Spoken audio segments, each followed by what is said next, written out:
Picture this. It's Thursday afternoon in rush hour traffic. The wind is whipping. The weather is freezing.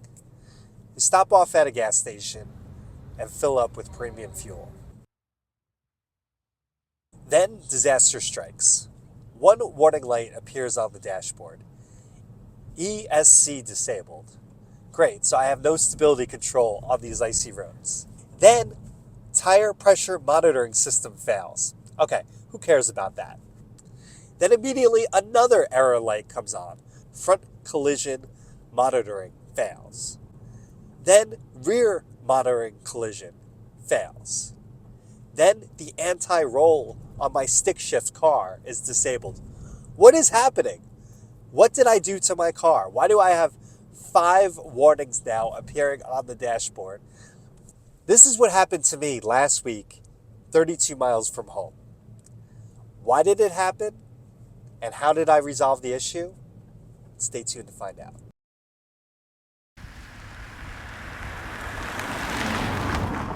This is my 2019 Volkswagen Jetta GLI. It has 38,000 miles and has required very little upkeep. In that time, I've only needed to change the brakes, the wipers, and the oil.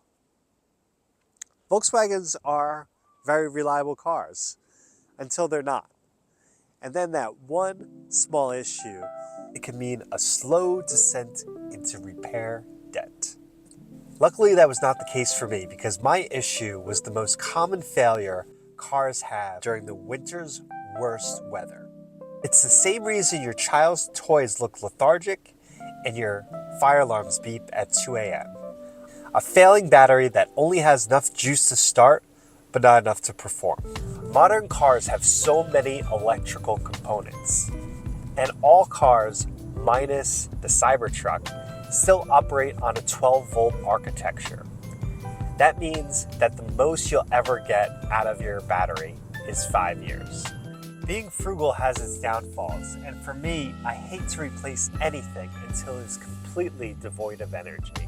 But having a car running without any safety features on these icy, sleek roads is never a good plan. So let's get this issue resolved so that my car will be back to peak performance. Now, to get accurate voltage count on your battery requires testing the battery under load. And the most common way to put load on a battery is to start the car. We're going to use this simple multimeter to attach these cables to the positive and negative terminals of the battery. And then I'm going to go ahead and start the car and measure exactly what the voltage is under load. If it's less than 9.6, then I don't have enough voltage to power the other components of this car, which would show why those lights came on in the first place and why certain systems in my car weren't working. It also says I have no ECS, traction control. Whoa, and we're sliding a lot. Okay, so we just ran the car for 2 minutes to get rid of any surface charge that the battery may have had. And got my black negative cable will connect to the negative side, and the red positive over to the positive side. Okay, so right now it's reading 2.77, which is about 100% charge. So the charge is good.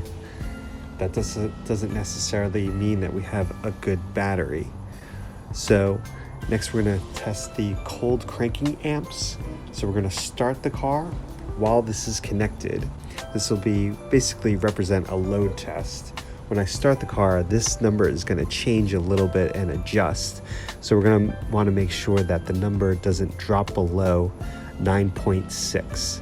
If it does, then the battery is starting to fail and will not be able to support those additional components.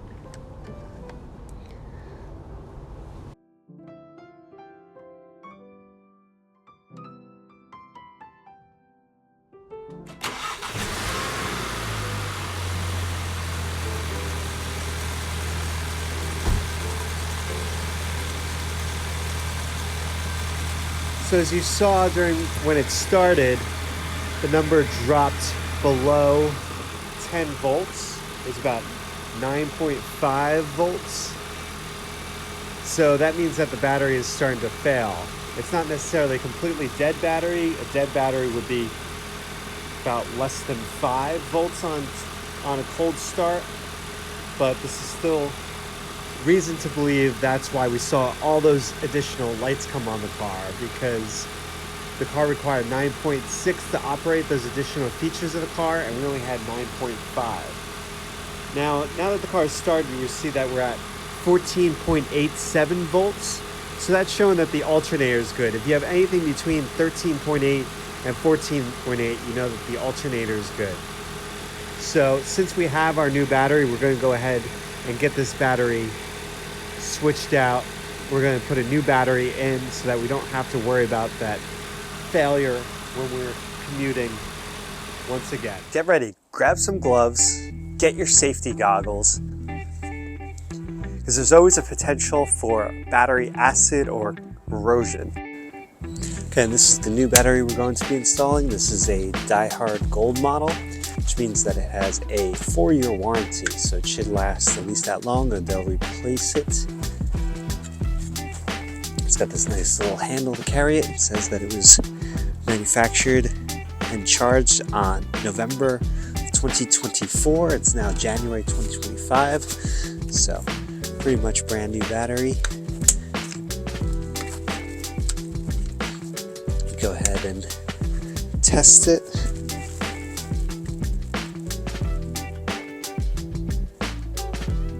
Yep, and it's right at 12.65, so it's exactly 100% charged, ready to go. So let's get this installed.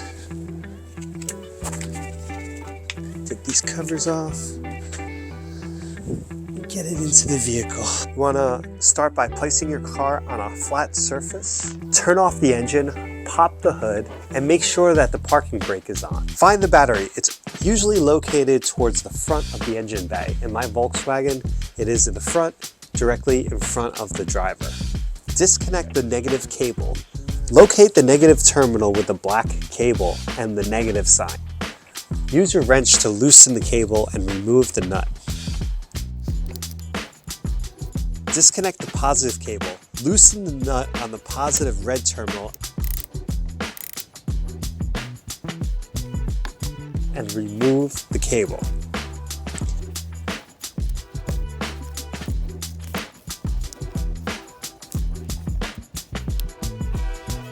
Remove the battery. If there's a bracket, which there is, the bracket is down here towards the front. There's just one, and it's basically pushing the battery back, and then the bracket is holding it in place. So once I raise that bracket up and out, I'll have to slide the battery forward about 2 inches, and then I can lift it out of the car.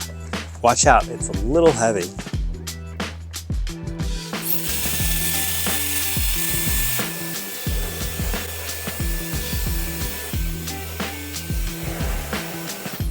Now we're going to install the new battery.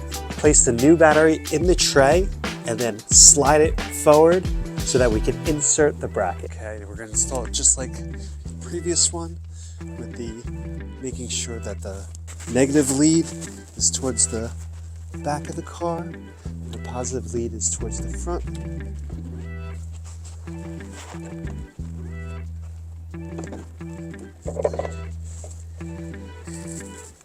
Then once it's in, we'll want to slide it into position just like the other one so that it lines up nice and tight, and we can get the bracket back in to tighten things up. So now let's put the bolt back in.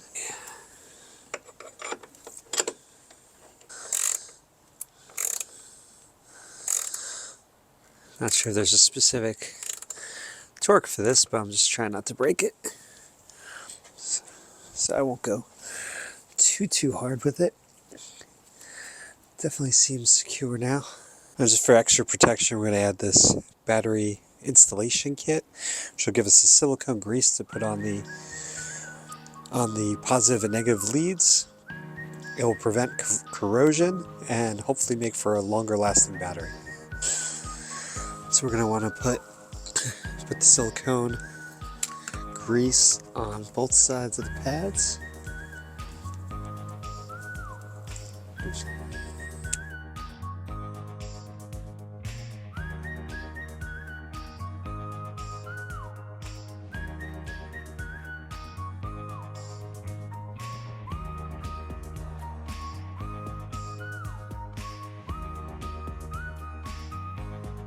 And the black pad will go on the negative side.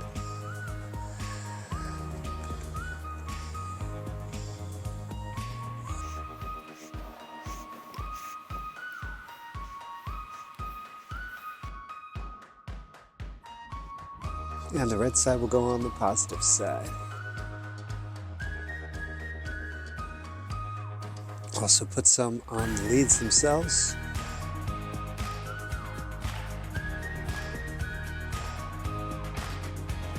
As well as the battery cables.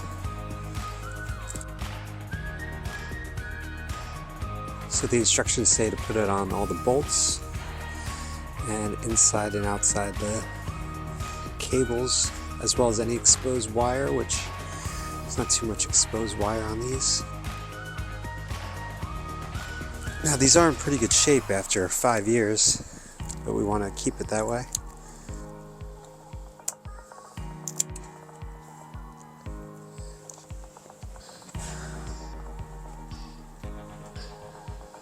And tighten that nut. And double check everything. We're going to make sure that no tools are left behind, that the battery is secure. Now we'll test the charge on the new battery. So currently it's 12.38 volts. So it's not completely charged yet, but after it runs on the alternator for a little bit and we go for a short drive, that should completely charge up the battery back up to 12.75 volts. Next, start the car. So now when I start the car, I'll turn on and immediately start seeing warnings. Wait for a couple minutes. See, it says -1 there. After driving for a few minutes, all these lights should go away. Now this is a minute later. I just drove out of the garage, and just in that short little drive, everything has gone away. No issues, no warnings, except for that one, which I think has to do with the temperature being below freezing. But other than that, new battery works, we're good to go. Thank you so much for watching. Come back for more videos and we'll see you next time.